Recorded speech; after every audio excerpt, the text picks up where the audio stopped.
ശരിക്കും ഒരുപാട് നേരം വേണം ഒരു കാര്യം പഠിക്കാൻ?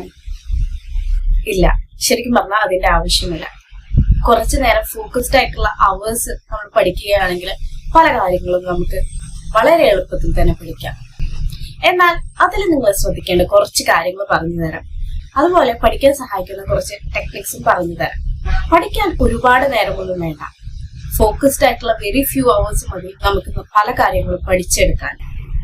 പക്ഷെ അത് നമ്മൾ ഏത് എൻവയോൺമെന്റിൽ പഠിക്കുന്നു എന്നുള്ളത് വളരെ ഇമ്പോർട്ടന്റ് ആണ്. അതുകൊണ്ട് തന്നെ വളരെ ക്ലീൻ ആയിട്ടും ഡിസ്ട്രാക്റ്റഡും അല്ലാത്ത ഒരു ഡെസ്ക് എന്നുള്ളത് വളരെ ഇമ്പോർട്ടന്റ് ആണ്. അതുപോലെ ഫോൺ, സോഷ്യൽ മീഡിയ ഡിസ്ട്രാക്ഷൻസ് ഇതെല്ലാം ഒഴിവാകുന്ന ഒരു സ്ഥലമായിരിക്കണം പഠിക്കാൻ ചൂസ് ചെയ്യേണ്ടത്. മൾട്ടി ടാസ്കിങ്ങിനെക്കാട്ടും ഏറ്റവും എഫിഷ്യന്റ് ആയിട്ട് ബ്രെയിൻ വർക്ക് ചെയ്യുക ഒരു ടാസ്കിനെ മാത്രം കോൺസെൻട്രേറ്റ് ചെയ്യുമ്പോഴാണ്. അതുകൊണ്ട് തന്നെ ഒരു ടാസ്കിനെ മാത്രം കോൺസെൻട്രേറ്റ് ചെയ്യാം. ഇനി കുറച്ച് ടെക്നിക്സ് പറഞ്ഞുതരാം. Pomodoro technique. ഇതിൽ ഒരു 25 മിനിറ്റ്സ് ഫോക്കസ് ചെയ്ത് പഠിക്കുക, ഒരു 5 മിനിറ്റ്സ് ബ്രേക്ക് എടുക്കുക, ശേഷം ഒരു ലോങ്ങർ ബ്രേക്ക് എടുക്കുക. 25 to 30 മിനിറ്റ്സ് ഒക്കെ ബ്രേക്ക് എടുക്കാവുന്നതാണ്. ഈ ഒരു ടെക്നിക്കിലൂടെ പെട്ടെന്ന് തന്നെ നമുക്ക് ഒരുപാട് ടോപ്പിക്സ് കവർ ചെയ്യാനും ഫോക്കസ്ഡ് ആയിട്ട് പഠിക്കാനും ഇത് സഹായിക്കും. വേറൊരു യൂസ്ഫുൾ ടെക്നിക്കാണ് ടീച്ചിങ്.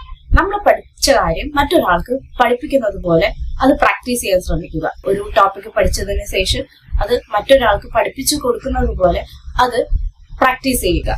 അതുവഴി നമുക്ക് നമ്മൾ പഠിച്ചതിലുള്ള എന്തെങ്കിലും മിസ്റ്റേക്സോ അല്ലെങ്കിൽ നമുക്ക് പ്രോപ്പറായിട്ട് മനസ്സിലാവാത്ത കൺസെപ്റ്റ്സ് ഒന്നുകൂടി ക്ലാരിറ്റി വരും. അപ്പൊ ആ ഒരു ടോപ്പിക്സ് ഒന്നുകൂടി എടുത്ത് റിവൈസ് ചെയ്യാം.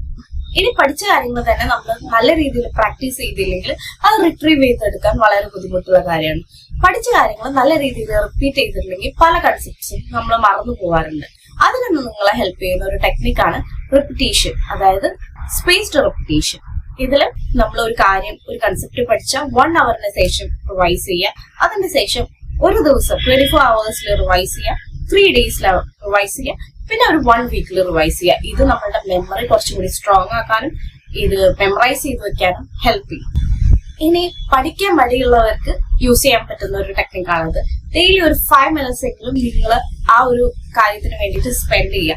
നിങ്ങൾ തുടങ്ങുമ്പോൾ ചിലപ്പോൾ അതിനൊരു ബുദ്ധിമുട്ടാവും, പക്ഷെ ഒരു 5 മിനിറ്റ്സ് അതിനു വേണ്ടി സ്പെൻഡ് ചെയ്താൽ നിങ്ങൾക്ക് അതിന് കൂടുതൽ സമയം സ്പെൻഡ് ചെയ്യണം എന്നുള്ള ഒരു തോന്നൽ വരും. പ്രാക്ടിക്കൽ സ്കിൽസ് നേടുന്ന കാര്യങ്ങളിലാണെങ്കിൽ നിങ്ങൾ ഫോക്കസ് ചെയ്യേണ്ട പ്രാക്ടിക്കൽസ് ആയിട്ടാണ്. തിയറിക്ക് ഒരുപാട് സമയം ചെലവഴിക്കാതെ ഒരു 10 മിനിറ്റ് ആണ് തിയറിക്ക് ചെലവഴിക്കുന്നെങ്കിൽ നിങ്ങൾ ഒരു 20 മിനിറ്റ്സ് എങ്കിലും അത് പ്രാക്ടീസ് ചെയ്യണം ആ ഒരു സ്കില്ല്.